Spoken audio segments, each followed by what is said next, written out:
Well, this afternoon we salute those who support our National Guard and reservists. We're talking about a federal agency. You may not know about this. It's called Employer Support of the Guard and Reserve, or ESGR. And here to talk about it, how it all works, is Alan Bergeron, who's a veterans consultant for the City of Austin. This is a program, Alan, under DOD's purview. Correct. And tell me a bit about how it works. I didn't realize that the City of Austin, and maybe a lot of people don't realize as well, City of Austin's been working with veterans under this program for 4 or 5 years now. Yeah, it started in '07. Yeah. We unveiled it in Veterans Day, actually, under Mayor Lee Leffenwell. He was a council member at the time. Because with our workforce of 12,000, we had so many employees in the Guard and Reserve that were multiple deployments, then Iraq and Afghanistan. And it created a challenge for our workforce. And then we found out it was creating a challenge for the family members of the service members. Kind of a three-legged stool approach to family, the workforce, and the service member. And so we created this internal program, teamed up with the ESGR, the Employer Support of the Guard and Reserve, like you said, a DOD agency, and really created an environment, a culture, if you will, internally for the City of Austin as a city and an employer to better serve and support our employees that serve in the Guard and Reserve. Pretty important, too, with the economy the way it is, a certain sense of urgency, especially with a lot of men and women coming back from Afghanistan and Iraq. Absolutely. Yeah, unfortunately, the unemployment rate for Iraq and Afghanistan veterans are hovering around 11% right now. And, you know, the DOD created the Hire to Heroes program, which is on their website, the ESGR's website. Is very important to, I think, other employers to do what we're doing as an employer and as a city.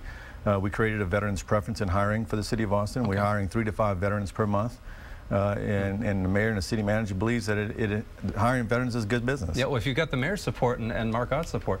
Listen, this is also a call to action for employers, right? Yes, absolutely. That you have, and actually there's this CD that employers are given to say, hey, look, take the lead on this, take care of our men and women coming home. Absolutely. What else does this encourage them to do?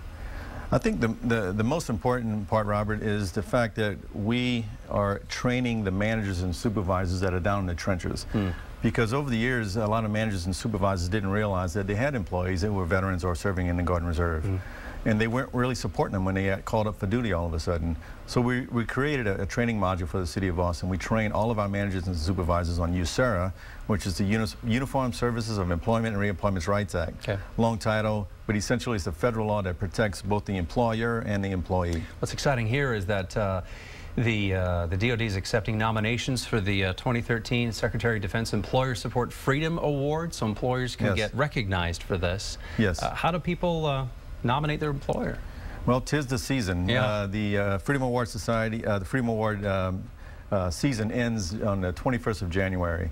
So service members that are in the Guard and Reserve can nominate their employers that are doing well. Just like they did for the City of Austin. We received the Freedom Award in 2008. I was going to ask you. Okay, fantastic work.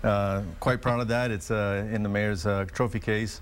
Went to Washington, D.C. and received that. We're the third. There's 3 cities, Bedford, Virginia, and Gilbert, Arizona is a small town.